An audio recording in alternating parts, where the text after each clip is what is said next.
Good morning everyone.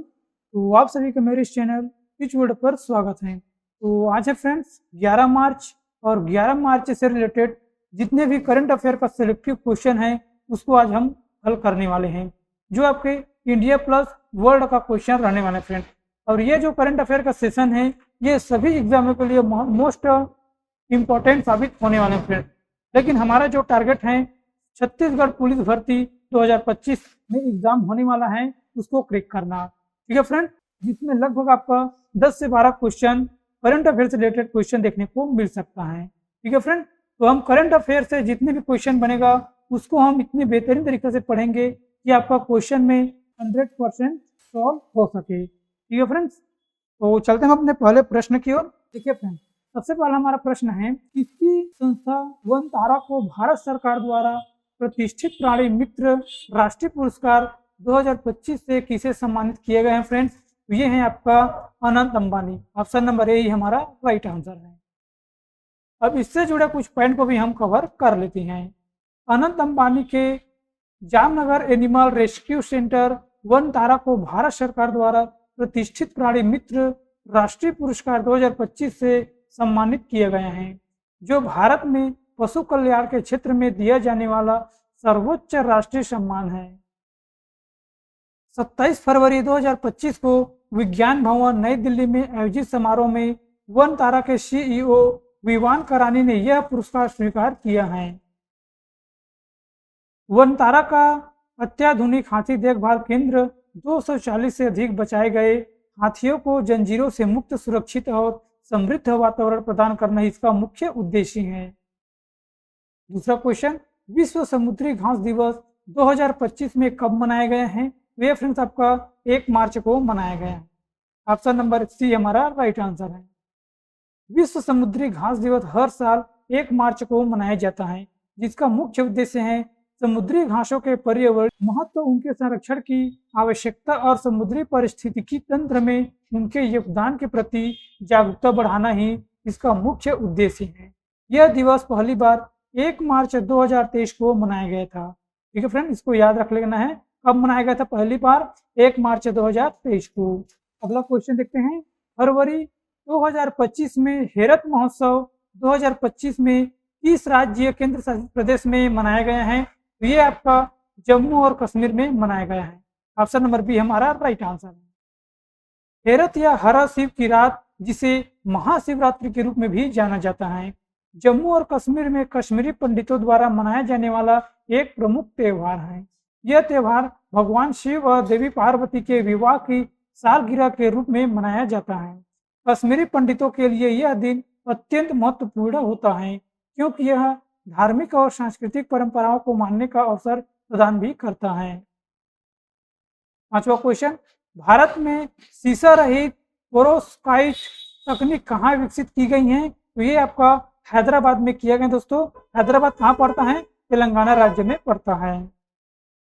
21 फरवरी 2025 को हैदराबाद में भारतीय वैज्ञानिक ने शीशा रहित पेरोव्स्काइट एलईडी तकनीक विकसित की है, जो पर्यावरण के लिए सुरक्षित मानी जा रही हैं। इस तकनीकी में पारंपरिक पेरोक्साइड एलईडी के मुकाबले शीशा का उपयोग नहीं किया गया है। यह खोज पर्यावरणीय प्रभाव को कम करने और ऊर्जा दक्षता को बढ़ाने में सहायक साबित हो सकती है। पेरोक्साइड एलईडी एक प्रकार का लाइट इमिटिंग डायोड है, जिसमें पेरोक्साइड सामग्री का उपयोग किया जाता है। यह सामग्री उच्च दक्षता, सस्ते उत्पादन और बेहतर रंग शुद्धता जैसी विशेषताओं के कारण पारंपरिक ओलेड और अन्य एलईडी तकनीकों की तुलना में अधिक उन्नत मानी जाती है। अगला क्वेश्चन, व्यापार को आसान बनाने और दक्षता बढ़ाने के लिए वन नेशन वन पार्ट का अनावरण किसने किया है? तो ये आपका सर्बानंद सोनोवाल ने किया है। ऑप्शन नंबर सी हमारा राइट आंसर है। 25 फरवरी 2025 को वन नेशन वन पोर्ट पहला की शुरुआत केंद्रीय बंदरगाह, जहाज रानी और जल मार्ग मंत्री सर्बानंद सोनोवाल ने की है। इस पहल का मुख्य उद्देश्य है भारत के सभी बंदरगाहों को एकीकृत और डिजिटल प्लेटफॉर्म पर लगाकर व्यापार और शिपिंग प्रक्रियाओं को सरल, पारदर्शी और अधिक कुशल बनाना ही इसका मुख्य उद्देश्य है। इस पहल से व्यापारियों को एक समान सेवाएं भी मिलेगी। 7वां क्वेश्चन, तीसरी साबा महिला चैंपियन 2025 का खिताब किसने जीता है? तो ये आपका भारत ने जीता है। भारत ने तीसरी बार साबा मतलब साउथ एशिया बास्केटबॉल एसोसिएशन महिला चैंपियनशिप 2025 का खिताब जीता है। इस प्रतियोगिता का आयोजन 23 से 26 फरवरी 2025 तक नई दिल्ली के केडी जाधव इंडोर स्टेडियम में हुआ था, जिसकी उपविजेता रही हैं मालदीव। और साबा दक्षिण एशियाई बास्केटबॉल एसोसिएशन महिला चैंपियनशिप में 8 सदस्य भाग लिए थे। कौन कौन से? भारत, श्रीलंका, मालदीव, नेपाल, अफगानिस्तान, पाकिस्तान, बांग्लादेश और भूटान जैसे देश भी शामिल हैं।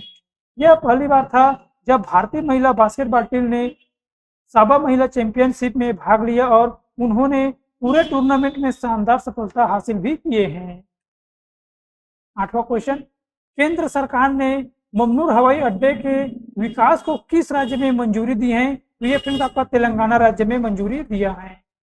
केंद्र सरकार ने तेलंगाना के वारंगल जिले में ममनूर हवाई अड्डे के विकास को मंजूरी दे दी गई है, जिससे राज्य को दूसरा हवाई अड्डा मिलेगा। तेलंगाना राज्य सरकार ने हवाई अड्डे के विस्तार के लिए 28,030 एकड़ भूमि में अधिग्रहण हेतु 205 करोड़ रुपए स्वीकृत किए गए हैं। 9वां क्वेश्चन, चंद्रमा के दक्षिणी ध्रुव पर जल बर्फ के स्रोत की खोज करने के लिए एथेना चंद्र लैंडर किसने लॉन्च किया है? तो ये है दोस्तों आपका इंट्यूटिव मशीन लॉन्च किया है। इंट्यूटिव मशीन ने अपने दूसरे चंद्र मिशन IM-2 के तहत एथेना नामक लैंडर को 27 फरवरी 2025 को स्पेस एक्स फाल्कन 9 रॉकेट के माध्यम से नासा के केनेडी स्पेस सेंटर से लॉन्च किया गया है। लैंडर की चंद्र कक्ष में सफलतापूर्वक स्थापित होने के बाद लैंडिंग की योजना 6 मार्च 2025 को चंद्रमा के दक्षिणी ध्रुव क्षेत्र में मोर्स माउंटेन पर की गई है। इसका मुख्य उद्देश्य है चंद्रमा के दक्षिणी ध्रुव पर जल बर्फ के स्रोतों की खोज करना और भविष्य के मिशनों के लिए डेटा एकत्र करना। लैंडिंग के बाद एथेना लैंडर पर सवार माइक्रोनोवा होपर नामक रोवर चंद्रमा की सतह पर जल बर्फ की स्रोतों की खोज करेगा। 10वां क्वेश्चन, भारत का पहला जलमग्न संग्रहालय मुंबई में किस पूर्व नौसेना पोत के माध्यम से स्थापित किया गया है? मतलब किया जाएगा फ्रेंड्स, ये है आपका INS गुलदार। ऑप्शन नंबर सी हमारा राइट आंसर है। भारत का पहला जलमग्न संग्रहालय INS गुलदार के माध्यम से स्थापित किया जाएगा। यह 83 मीटर लंबा कुंभीर श्रेणी का लैंडिंग शिप जिसे 1985 में भारतीय नौसेना में शामिल किया गया है और जनवरी 2024 से सेवा मुक्त हो गया था। इस पोत को महाराष्ट्र पर्यटन विकास निगम द्वारा सिंधुदुर्ग जिले के निवाती राक्स के पास डुबोकर कृत्रिम रिप के रूप में एक जलमग्न संग्रहालय बनाने की योजना भी की है। इस परियोजना का उद्देश्य समुद्री जैव विविधता के संरक्षण और पर्यटन को बढ़ावा देना ही इसका मुख्य उद्देश्य है। जलमग्न संग्रहालय क्या है? जलमग्न संग्रहालय वे संग्रहालय होते हैं जो समुद्र, झील या अन्य जल निकायों के भीतर बनाए जाते हैं। इनका उद्देश्य समुद्री पर्यावरण, पुरातत्व और ऐतिहासिक धरोहरों को संरक्षित करना और पर्यटन को बढ़ावा देना ही इसका मुख्य उद्देश्य होता है। अगला क्वेश्चन, केंद्रीय मंत्री श्री ज्योतिरादित्य एम सिंधिया ने किस विश्वविद्यालय में CDOT द्वारा विकसित 5G लैब का उद्घाटन किया है? तो यह फ्रेंड आपका गुवाहाटी विश्वविद्यालय जो असम में उपस्थित है। ऑप्शन नंबर ए ही हमारा राइट आंसर है। अब इससे रिलेटेड कुछ पॉइंट को भी हम कवर कर लेते हैं। केंद्रीय संचार एवं पूर्वोत्तर क्षेत्र विकास मंत्री श्री ज्योतिरादित्य ए सिंधिया ने गुवाहाटी विश्वविद्यालय के इलेक्ट्रॉनिक्स और संचार इंजीनियरिंग विभाग में सेंटर फॉर डेवलपमेंट ऑफ टेलीमेट्रिक द्वारा विकसित 5G लैब का उद्घाटन किया है। यह प्रयोगशाला छात्रों और शोधकर्ताओं को 5G नेटवर्क के बारे में व्यवहारिक और तकनीकी जानकारी प्रदान करने के उद्देश्य से संस्थापित की गई है। 12वां क्वेश्चन, फरवरी 2025 में किस नोबेल शांति पुरस्कार विजेता की आत्मकथा दिया सलाई का विमोचन किया गया है? यह है दोस्तों आपका option number B, Kailash Satyarthi. Nobel शांति पुरस्कार विजेता कैलाश सत्यार्थी की आत्मकथा दिया सलाई का विमोचन 30 जनवरी 2025 को जयपुर लिटरेचर फेस्टिवल में हुआ था। पुस्तक विमोचन के बाद 8 फरवरी 2025 को इंदिरा गांधी राष्ट्रीय कला के केंद्र में दियरसलाई पर एक विशेष चर्चा का आयोजन किया गया है, जिसमें पूर्व राष्ट्रपति रामनाथ कोविंद मुख्य अतिथि भी रहे हैं। कैलाश सत्यार्थी को 2014 में नोबेल शांति पुरस्कार से सम्मानित किया गया है। अगला है, ऑस्कर विजेता अभिनेता जीन हैकमैन का 95 वर्ष की आयु में निधन हो गया है। इनका संबंध किस क्षेत्र से है? तो इनका संबंध है दोस्तों सिनेमा। ऑप्शन नंबर सी ही हमारा राइट आंसर है। जीन हैकमैन एक प्रसिद्ध अमेरिकी अभिनेता थे, जिन्होंने 1960 के दशक में अभिनय करियर की शुरुआत की है। उन्हें 2 बार ऑस्कर पुरस्कार मिला है। पहली बार उन्होंने 1971 में द फ्रेंच कनेक्शन में जिमी पोपी डायल की भूमिका के लिए सर्वश्रेष्ठ अभिनेता का ऑस्कर प्राप्त किया है, और दूसरी बार 1992 में अनफॉरगिवेन में लिटिल बिल डैगेट के किरदार के रूप में उन्हें सर्वश्रेष्ठ सहायक अभिनेता का भी ऑस्कर मिला है। अगला क्वेश्चन, फरवरी 2025 में यात्रियों को सस्ती और उच्च गुणवत्ता वाली खाद्य सेवा प्रदान करने के लिए उद्देश्य से उड़ान यात्री कैफे की शुरुआत किसने की है? तो यह फ्रेंड्स आपका राम मोहन नायडू ने किया है। ऑप्शन नंबर ए हमारा राइट आंसर है। केंद्रीय नागरिक उड्डयन मंत्री राम मोहन नायडू ने उड़ान यात्री कैफे का उद्घाटन चेन्नई हवाई अड्डे पर किया है। इसका उद्देश्य है कैफे यात्रियों को किफायती और गुणवत्तापूर्ण भोजन प्रदान करना, इसका मुख्य उद्देश्य है। इस कैफे की शुरुआत प्रधानमंत्री नरेंद्र मोदी की उड़ान योजना के तहत हुई है, जिसका उद्देश्य हवाई यात्रा को सुलभ और किफायती बनाना है।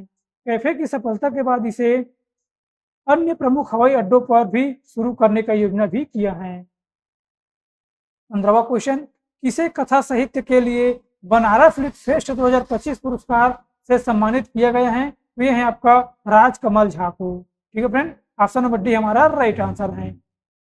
प्रख्यात लेखक और इंडियन एक्सप्रेस के मुख्य संपादक राजकमल झा को उनके उपन्यास the patient in bed number 12 के लिए राष्ट्रीय नॉन फिक्शन बुक अवार्ड से श्रेणित प्रतिष्ठित बनारस लिट श्रेष्ठ अवार्ड 2025 से सम्मानित किया गया है। ठीक है फ्रेंड, तो आप लोगों के लिए जितना भी इंपॉर्टेंट क्वेश्चन है फ्रेंड्स उसको हम कवर कर लिए हैं, और आप लोगों के लिए मैं एक क्वेश्चन का टेस्ट लेकर आया हूं, जिसका आंसर मुझे कमेंट सेक्शन में देना। व्यापार को आसान बनाने और दक्षता बढ़ाने के लिए वन नेशन वन कोटा का अनावरण किसने किया है?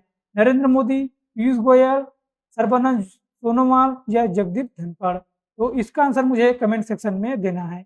और ये सेशन आपको कैसा लगा फ्रेंड, इसका फीडबैक भी मुझे जरूर देना है। ठीक है फ्रेंड, तो आज की सेशन में बस इतना ही दोस्तों, मिलते हैं अगले वीडियो पर। Thank you very so much.